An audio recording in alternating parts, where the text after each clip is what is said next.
tisk, get a task, get a bloody, bloody basket. Cut his head and ate his leg. Now he's in a casket. Yo, what's up everybody? Welcome to another random horror review. I am your host Moodz616, and thank you once again for stopping in. Episode 22 up in here. Thank you once again, guys, for dropping by. For episode 22, I've got another one here from Anchor Bay Entertainment, Canada. I know this film right here was released down in the US under the Draft House Films label, co-released with Anchor Bay, but just in Canada it was just released under Anchor Bay, and also I believe Raven Banner also. And yeah, this one is a brand new film from 2015, or I think it was released in 2014, just recently came out, and it is a film called Spring.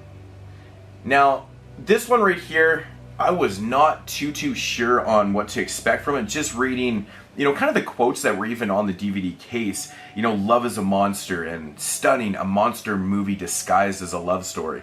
Things like that, for me, not being such a big love story fan, movie lover, I didn't really know what to expect with this one, so I don't know, I guess we'll give it a shot here.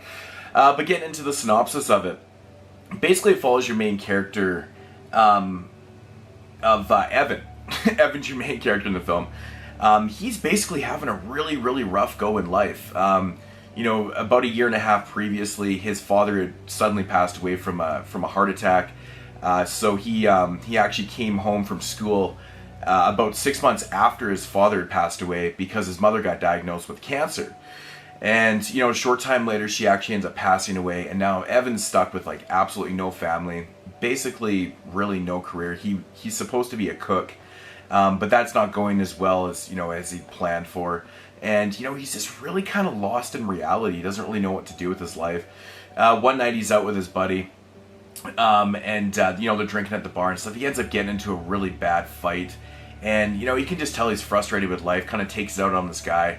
And, and his buddy says to him, he's like, man, you just really got to go and do something with your life. Just, take a trip somewhere, just go and find yourself kind of thing. So Evan kind of agrees. He's just like, you know what? I really am not doing anything at home here. Why not just fucking book off to Europe? So someone mentions that Italy's a cool place to go. So he just packs up literally like a backpack and goes to Italy and sets up shop there. He ends up meeting this girl, this really beautiful, mysterious girl that he just falls in love with right away. She's kind of a hard one to, to get, in with at first. He's having a really rough go with her. He's not really sure on, how to figure her out and stuff. But anyways, they kind of end up getting together, and then they spark up this relationship, and they kind of, fall in love with each other and stuff. Of course, she's not exactly what she appears to be. She's got a condition that, of course, she's hiding from Evan, and and that's basically the premise of the film right there. Now, my thoughts on this one. First off, watching this film, completing the whole film, and I was just like, wow, it's something that H.P. Lovecraft definitely should have wrote. Actually, totally feels like an H.P. Lovecraft type film. With that said, it is a love story. It's a love story disguised as a monster movie. Or a monster movie disguised as a love story. It's pretty much what it is. And I'm not going to give anything away about, her condition and, the monster and what it all is. Because it does all come kind of full circle in the end of the film. You get a really nice, explanation for it and stuff like that. But, to the film, the technical aspects of this film, I have to say, shot absolutely beautiful. It's shot in Italy. The setting is fantastic. The cinematography is amazing.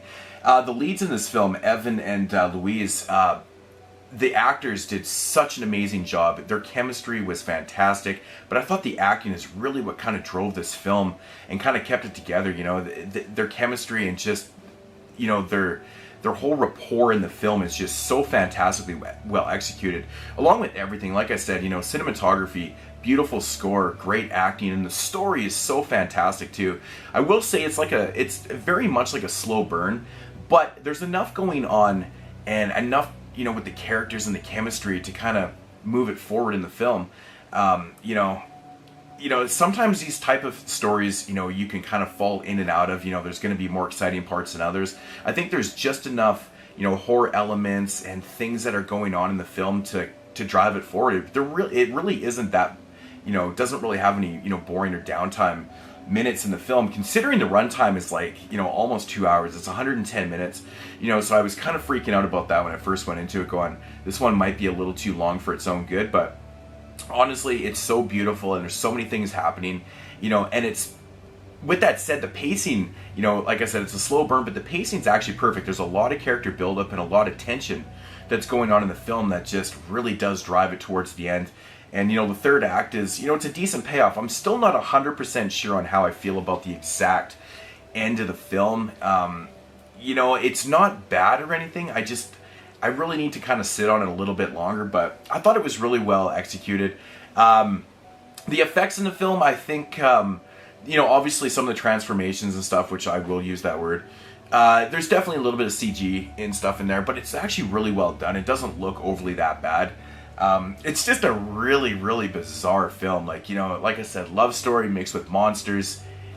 You can say what it is, but you don't really know what you're getting yourself into until you watch this one. It's really actually kind of a cool original story. And I think that is actually ultimately one of the coolest things about this movie, is that it really is, it's so original that when you're watching the film and you see this beautiful chemistry and this beautiful cinematography and beautiful setting, and the idea is so original, you're going, man, where is this going? And that really what drives you to to finish this film. And I think it's a good film. I don't think it's for everybody, but I think it's got enough elements of love story and horror and stuff that I think a lot of people actually will dig this film. So it definitely gets a lot of props for originality. So, but yeah, Spring, I don't really want to give anything else away about it, but like I said, everything about this movie is really, really well done. I really enjoyed it. And if I had to rate this, I'm going to give it about an 8 out of 10.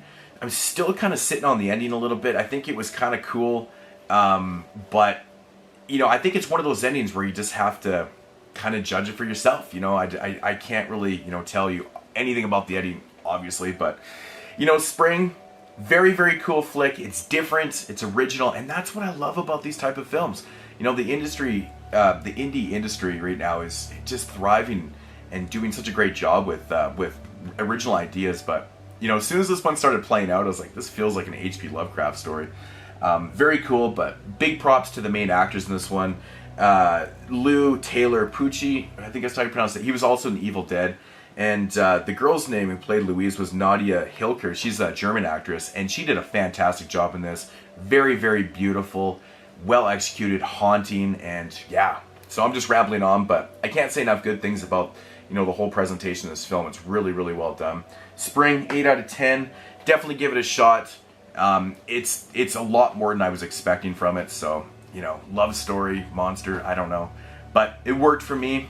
Anyways, guys, that's going to do it for episode 22. See you in episode 23. Peace out.